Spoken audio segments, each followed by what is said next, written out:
সুপ্রিয় দর্শক শ্রোতা, আসসালামু আলাইকুম। দেশ ও প্রবাসে যে যেখান থেকে আমার ভিডিওটি দেখছেন, আপনাদের জানাই শুভেচ্ছা ও ভালোবাসা। আজকে আমি নিয়ে চলে এসেছি আমার আমের বাগানে। এই যে দেখুন, গাছে কি সুন্দর আম ধরে আছে। অল্প কিছুদিন পর হয়তো এই আম পাকবে, আমরা বাজারজাত করতে পারবো।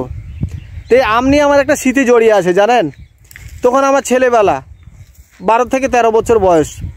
তো ঝড়ের রাতে একদিন আম কুড়াতে চলে গেছি। তখন আমার আমের বাগান ছিল না। তো আম কুড়াতে যে অনেকগুলো আম কুড়ে গাছের গোড়াতে রাখছি, আর এদিক থেকে আমার আমগুলো একজন নিয়ে চলে গেছে। আমি তো সেই কান্নাকাটি শুরু করে দিয়েছি।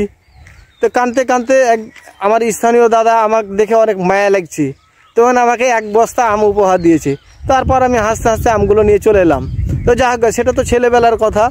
এখন বর্তমানে আমি যে বাগানটাতে দাঁড়িয়ে আছি, এটি হচ্ছে বাড়িফোর আমের বাগান।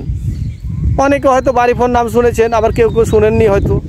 তো এই আমটা অনেক সুস্বাদু জানেন। এই আমটা পাকলে অনেক মিষ্টি, আবার কাঁচাতেও খাওয়া যায়।